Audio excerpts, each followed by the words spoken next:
Welcome to the MIB Podcast, where we help you chase your dreams side by side. And now, your hosts, Mike and Talia Osborne.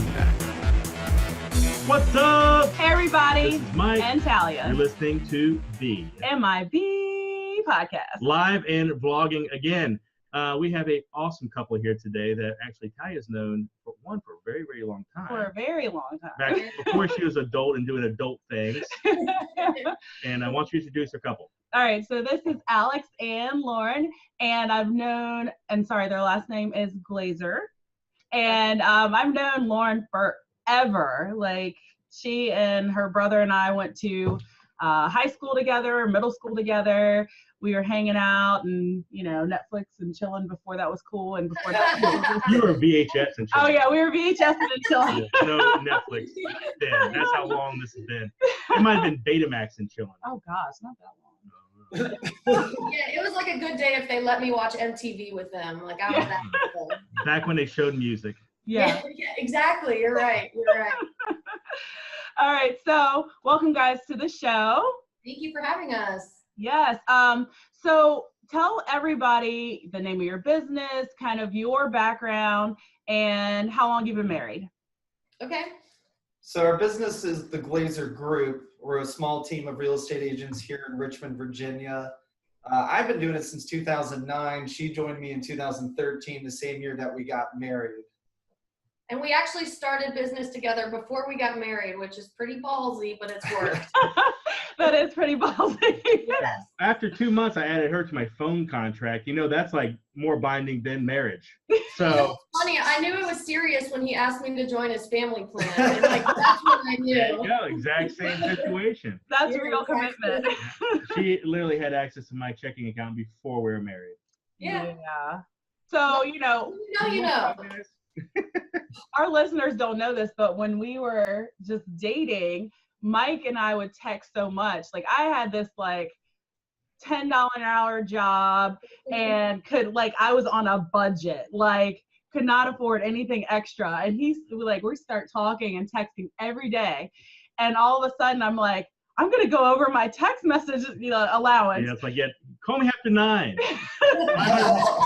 And he's like, I'll just pay for it. I'm like, well, I can't afford it, so you better. So he just paid for my text messages. Yeah, giving her $10 cash. Like, that's whack. Hey, I was on a budget. It was serious. Either way, guys. So back to you guys. So I heard you guys had 3 fur babies. Yep. What are their names? So we have Miko. Oh, go ahead. I say her first because she's my favorite. Yeah. The others. Miko, Maybe, and David. And they're all girls. We have a girl dog named David.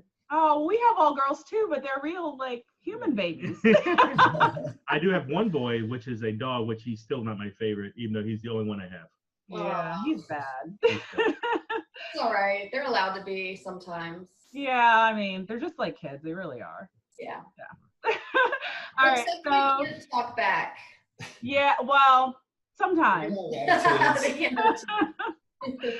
All right, so tell us about your real estate group and kind of, do you have anything you specialize in or anything like that? Residential, I would say, and then just the general Central Virginia area. Okay. I've sold houses as cheap as $19,000 in my first year when everything was getting foreclosed on. So we just closed on one a few months ago for $1.3 million. Wow. The average Man, now is probably like $250,000. So I've done it all. that's awesome. So All right. It's us 2, and then we have 1 support staff, and then we have 2 buyer's agents. So Alex focuses mostly on listing and selling people's houses. Then we have buyer's agents that help. She's the boss. Yeah, that help people buy houses, and then I just kind of wrangle them all in. Now that's funny, and I don't know if I hope I'm not jumping forward, but 2009, that was when all the crap hit the fan.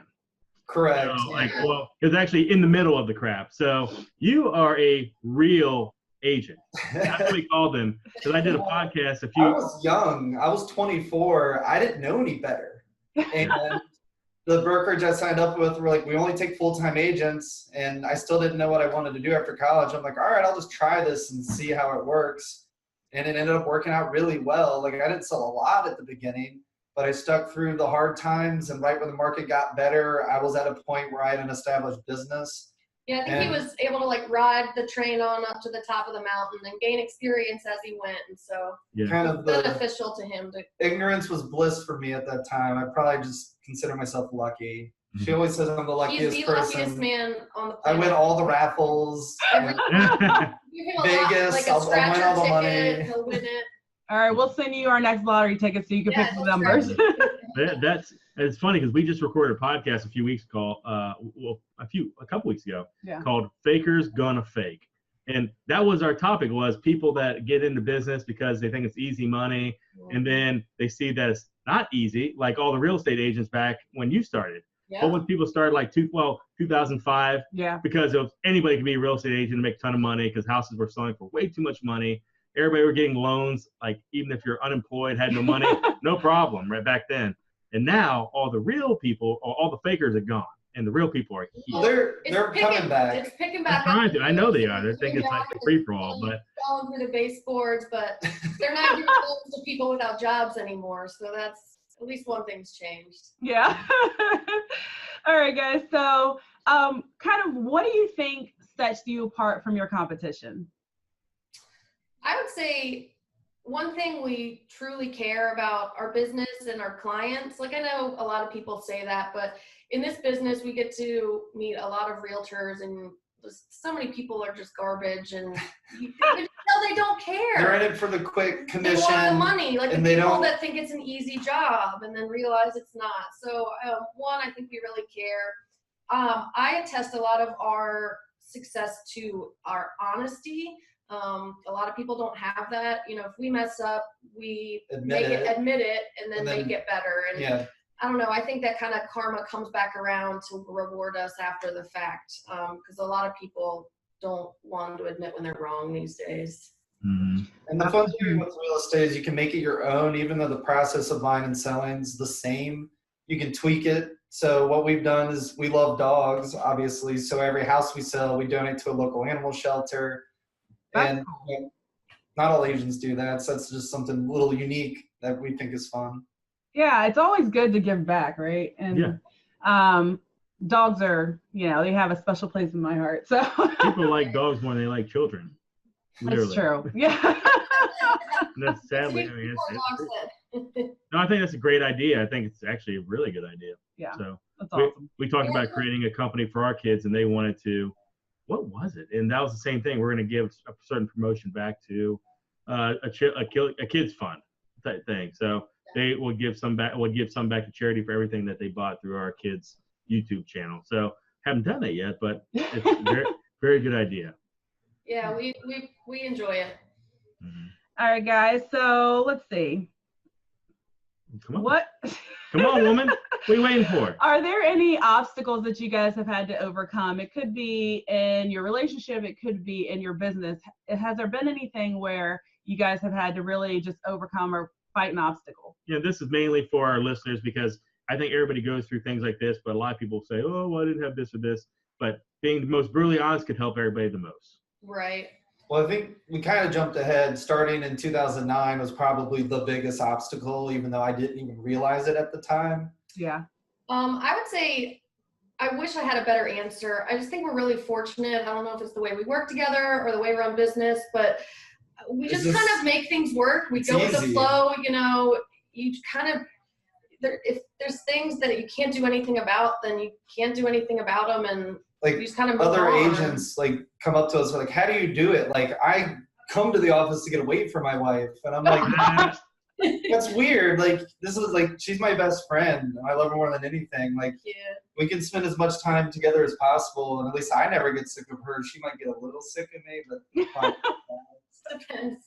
Yeah, I don't think people understand the power in a good marriage, like the synergy in that when it comes to business. Me and Talia tried other companies apart. And we just didn't get anywhere with them because we kind of need the other person and their strengths to help me with my weaknesses. So it sounds like you guys have that. And that actually segues right into our next question, isn't it? Yep.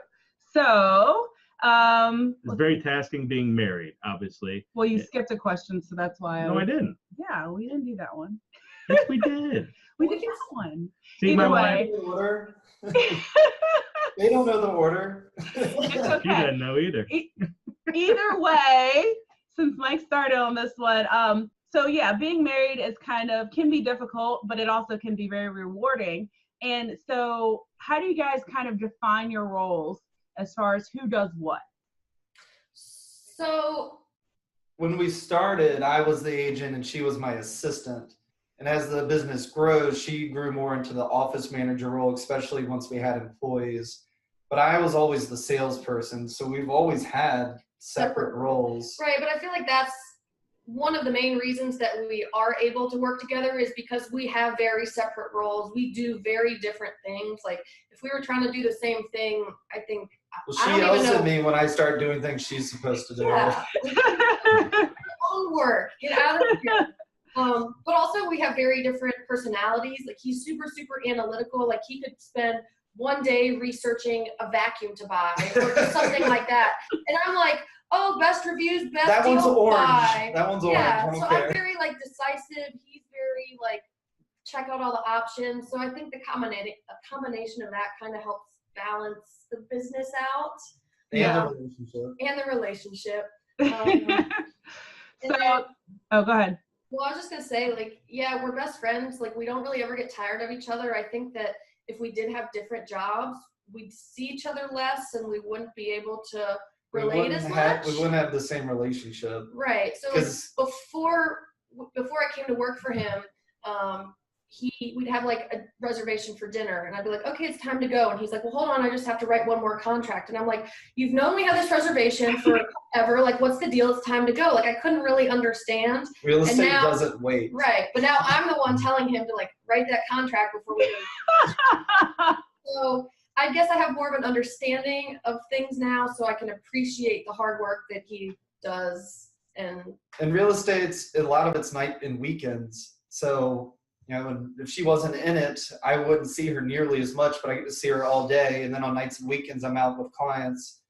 So, works. Yeah. And then also, we just like to have fun. We like to have fun with our employees and our agents and our clients. You know, you have to keep things light. Like, real estate's a pretty serious, it can be a pretty serious stressful thing, business. But, you know, you gotta have fun.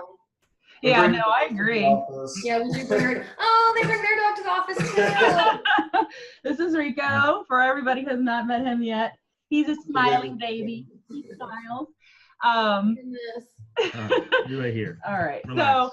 So, you know, I couldn't agree more with you guys. We have pretty defined roles. I mean, I focus a lot on Amazon when we have our inventory in. He focuses mostly on eBay, but then when we go shopping, we both do that together. Right. Here's a question that's not on the list. Have you ever had a time where you've had to switch roles or take over for the other person because they were sick or whatever, or do you just hold your role and that's it? So I think we have, like, if he's sick, I've had to, you know, take over, but because we work together all the time, she always knows what's going on. But also I get to like listen to him in the background, making these phone calls, doing these things, negotiating certain things. So it kind of like subliminally like goes into my brain, whether I use it or not. And then when the time comes where I have to like pull it out, I'm like, okay, well, I can make it happen. Yeah. Like, not ideal, but I can make it work. And I used to do her job, and sometimes I still do it now, and she yells at me. So. And we have an assistant that helps out a lot. So like if we're busy or sick, you know, we have her come and do extra stuff. Okay, that's cool. Get this dog out of here. I know. I'm sorry. I love you. Okay. Okay, so I don't know how this works with real estate, but do you have any type of mentors or anybody that you maybe listen to or any kind of training that you do to kind of keep you sharp and in the game? So I'll relate more to him on this because he does all the training, we kind of do some joint, but he's. So, you know, with the real estate world, you may not know some of these names unless you're in real estate, but the biggest one would be my coach and mentor. His name's Aaron Novello out of the Fort Lauderdale, Florida area. I met him through another coaching program that I used to do, but I just kind of related more to his philosophy and his approach. So, I've been talking with him weekly for probably 7 of the 10 years I've been doing this. Well, that's a great tip for our listeners. But I would say, like, when you're in those groups of very motivated real estate agents, not only do they sharpen their real estate skills, they just want to be a better person overall. So like Tony Robbins, a lot of people will listen to him, especially me, Grant Cardone. And then one that I really like that isn't really business related, his name is Rick Carson, and he wrote a book, Taming Your Gremlin. And that for me personally has helped me just kind of have a better day-to-day experience. So what is that book about, Taming Your Gremlin? So kind of like a little voice inside your head is your gremlin. So you kind of being able to like wrangle him in and understand when to like listen and not listen to him. And it can apply with all things, but with real estate, like it's constant rejection, people finding another agent or doing this thing. So kind of understanding how to not take it personally, move on to the next, step. And if you want to add anything to that, because you've done more with it than I have. I think you explained it pretty well. So yeah, it's just a metaphor for that negative chatter in your brain. And it actually gives you, instead of just making you aware of it, it gives you tangible tools and steps to make it less loud, make it quieter, so you can actually do what you need to do. Okay. It's definitely important. I think, being in real estate, you're in sales in general, right? So people don't realize that, hey, I sell real estate, I sell vacuums. Really, you don't have a real estate business, you have a people business. Right. And sharpening your skills with Tony Robbins and Grant Cardone, I'm not sure if that's the best when it comes to, no, he's relatable. I think he's real, and that's why I like him too. I listen to him all the time. I'll take bits and pieces from everyone, the parts that I like, and just kind of built my own little thing that I like and follow. Just like grocery shopping, only grab what you want. Yeah, exactly. We've been parts of different trainings for a while, so you get to meet really successful people around the country that are actually doing it. Like they're not your competitors, they're willing to share things that work for them, and you can take things from that. And I think that's really beneficial. And it's also really good to see, people like you that are super successful, so you can, you have something to strive for, like that could be me. We could sell that many it's like, houses. if he can do this, exactly. I can help him. I agree 100%. So for our listeners, have you guys had to invest actual money into these types of trainings? Because I think that in a lot of cases, people want that free training. They want, all the free stuff they can get, but it's just as important to actually take your money and put your money where your mouth is and actually go and meet these people, right? Because you form connections that might help you down the road. And I'm a strong believer of you get what you pay for. Like, why is somebody going to be invested in spending their time with you if you're not giving them anything back? Well, the real estate training, I guess they make it expensive because the commissions can be large. Our average price point isn't nearly as big as like California. I meet people out there that sell half as many houses and make 10 times as much money as us. Yeah. Like the Josh Altmans. Coaching is $1,000 a month.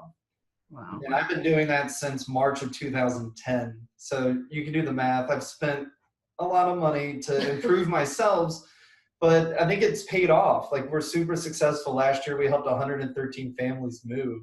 That's great. awesome. You can't just do that with no training. Yeah. That's a great way to put it too. I helped 113 families move, right? Instead of saying I sold 113 houses or whatever. Yeah. That's much smarter.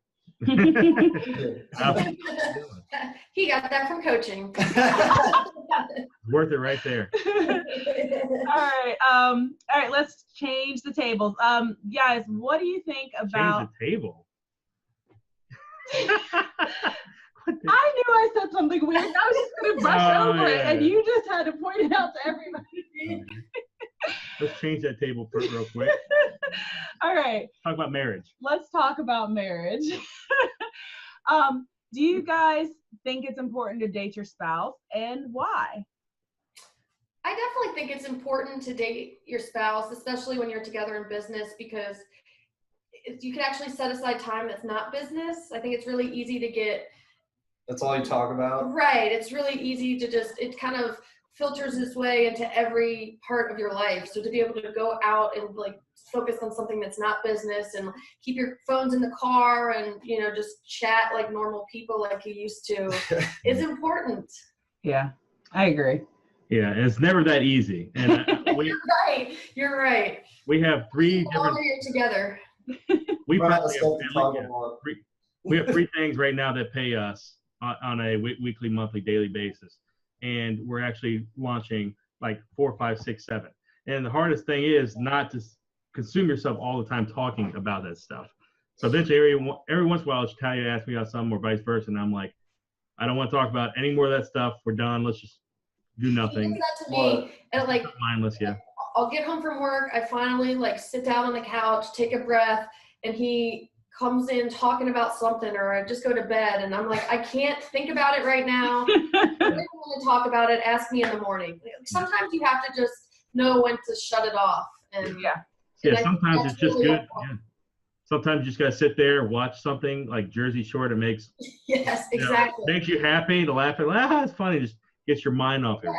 Detach a little bit. I agree. Yeah, and I think it's important to be kind of present when you're on your date, whatever it is. If you're home on a date, if you're out on a date, I think not having your phone is a major thing, because there goes that email. Now I'm looking at my phone, and it's just for a second, but then, you know, it's distracting. Right. It is very distracting. And yeah, like, I mean, you can get emails and stuff on your watch now. Like, it's even harder to get away from it. Yeah. All right. What is like one of the hardest decisions you've had to make when it comes to business, and then how did it turn out? I would say personally for me, the hardest decision was to know when to bring somebody else in to help us, when to hire a buyer's agent or an assistant or something. You know, it's like your business is your baby. You've built it from the ground. No one can do it as good as I can. Exactly. So like, delegating is really hard, and trusting someone that they'll do it at least good enough. Maybe not to what you would have done it, but good enough that it's satisfactory. That was hard. It took me a while to start bringing in more people, but maybe we got lucky. We got some really awesome people. Well, not our first assistant, actually. We've gone through some good and some bad, but I think it's a learning experience, and we've learned what to focus on and what to stay away from. So now we have like a really good bunch, but it's really tough to decide when to grow your business. And, you know, at that point, you're going to be providing for them as well. So you have to make sure that you're going to have enough business to keep them afloat as well as us. And can be very nerve-wracking.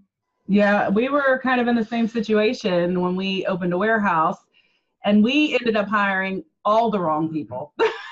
Like all the wrong people. Yeah. We felt we hired based off the fact that we felt they needed jobs more than that they could actually help us. Yeah. Right. So we were like, I got these positions, let's hire them, and they did nothing. They ruined. There's a reason they don't have jobs. Yeah. Which is a good point. I think I forgot who always said it, but the speed of, I think it's Gary Vaynerchuk always talks about the speed of firing people is better, because it's like if they're not fit, you got to get rid of them. Like he's gotten rid of people in 24 hours. That was also a really difficult firing people thing to start. Not fun. Yeah, I mean, you don't realize when you hire people that then eventually you might have to fire them, and that's like a whole nother mind game that it's not. Because we're so kind-hearted and we like people, and we don't want to make them feel bad, but it's like they're not a good fit. You argue with yourself. You're like, well, they're doing a good enough job. I guess it's okay. And we have been there. Yeah, we got to a point where literally Taya would get text messages from somebody that would be just make her like almost like every time her phone would vibrate, she'd have anxiety. Because she's like, oh my gosh, why won't she quit? Yeah.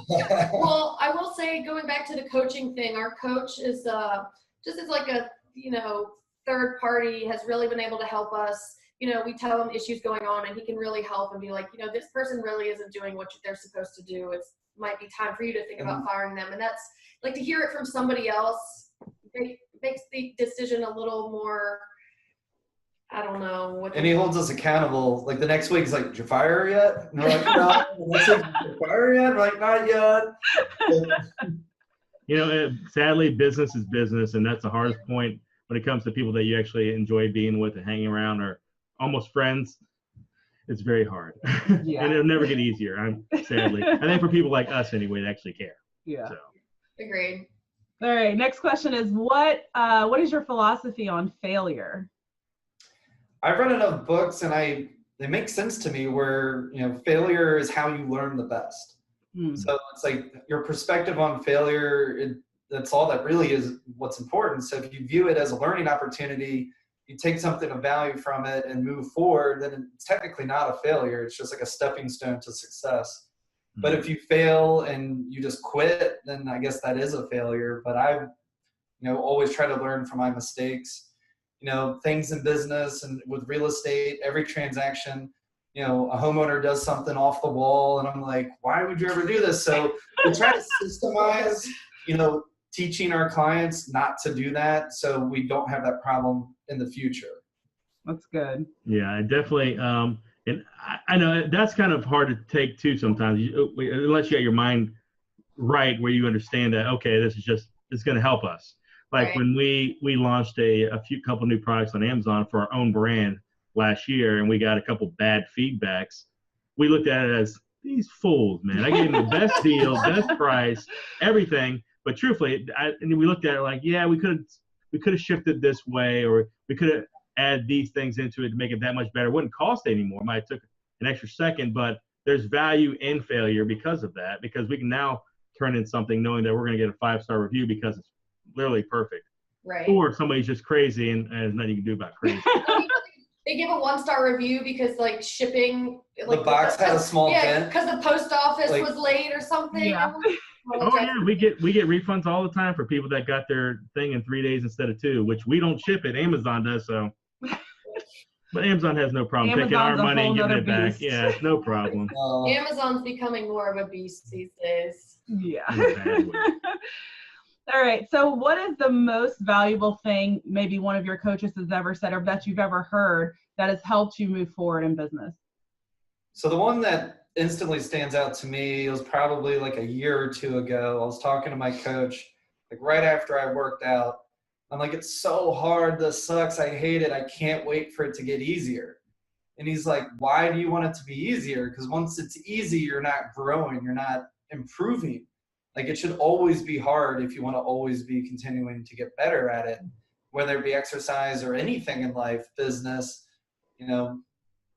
once it's easy, it's kind of like you're plateaued. Yeah. That really resonated with me. And I know that you have a quote. Yeah, I heard, it might have been from his coach too. It was years ago, I heard this kind of like analogy, and we don't have children, but it would apply should we have children, but it can still apply with like anybody with families or anything. But life is like you're juggling, and all these responsibilities are these different balls that keep getting thrown in, and some are rubber balls and some are crystal balls. And when things get too hard, you have to drop some of the balls, and you really have to know which ones are the crystal balls to hold on to versus letting some of the, business stuff that maybe considered a rubber ball drop to the ground and you can pick it up later. Because once I like you that. drop a crystal ball, you can't fix it. Yeah. So, like deciding whether to, go on this appointment or go to your daughter's dance recital, one could be a crystal ball and one could be a rubber ball, and you have to know, which way one's to which. Yeah. I love that. That's a good one. I'm stealing that.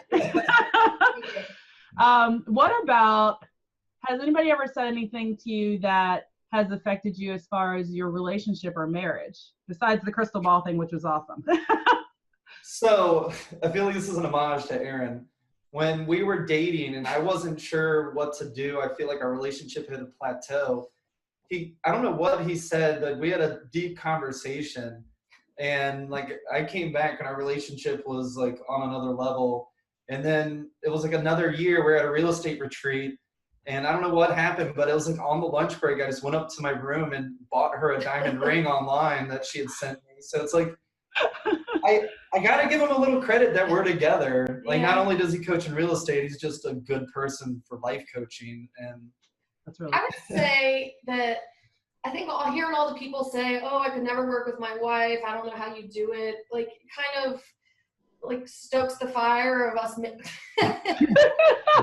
Dog jumping on her back. of us wanting to make it work, or at least for me wanting to make it work. Like not that I don't think it affects us in any way, but it's like, it gives me a sense of pride knowing that we can make it work and that most people think they can't. Well, I remember I had reservations because both my brothers were divorced.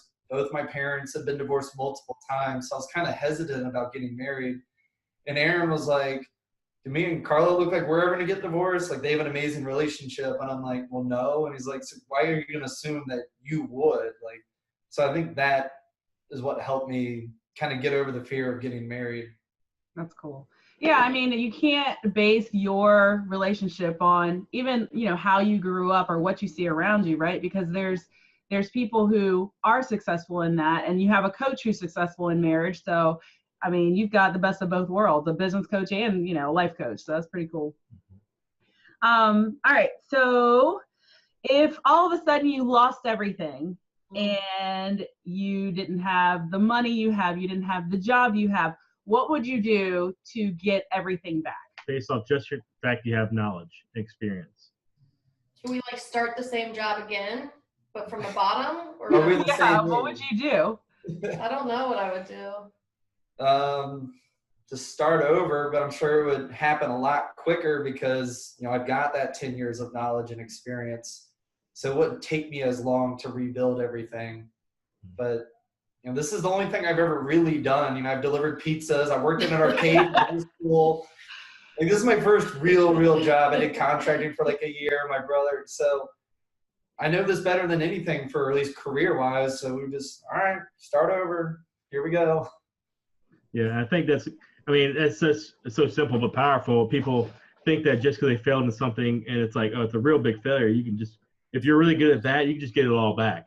And that's really the whole point of it. People don't realize that, oh, okay, I need to switch fields then. No, they don't have to. You can just, you're still great at that. You just hit something that. Yeah, you get knocked down a few rounds. Mm-hmm. Yep. I mean, we've had that. I mean, with Amazon, our second year? We've had to rebuild twice. Yeah, we've had to rebuild this business twice, but I mean, every time we've learned something from it. And we could have easily said, well, Amazon sucks, we're never doing it again. We're awful at it. I mean, obviously, we don't think we're awful at it. We've rebuilt it. We know how to do it.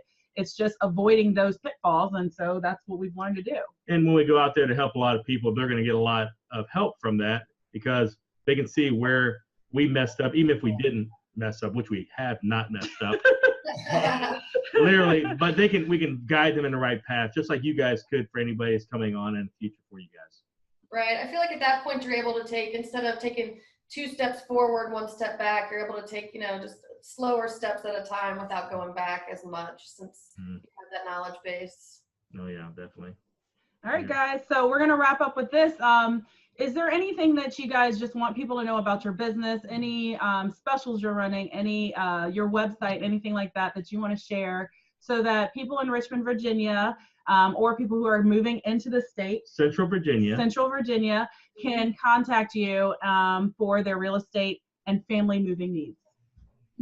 So if you go to alexsellsrichmond.com, that's our website. Or just Google my name, Alex Glaser, but it's with an S. Glaser. There you go. I'll pop up. If you type in Alex Glaser Richmond, it'll be all over the first page. So, and we will run a special for anyone who has seen this podcast. If you're selling a home, we'll do a free staging consultation. If you're buying a home, we'll buy a home warranty for you. Just because, why not? And don't forget that every house we sell or everybody we help, we donate to Richmond Animal League, which is the non-kill shelter here in Richmond. And we just found a moving truck for all of our clients to use. So if you're doing a local move, you get this big truck to use for free. Oh, that's awesome. I'm really excited about it. Yeah. No, that's a sweet deal. Yeah, you just get the truck, borrow it. Yeah, you can't have it. Yeah.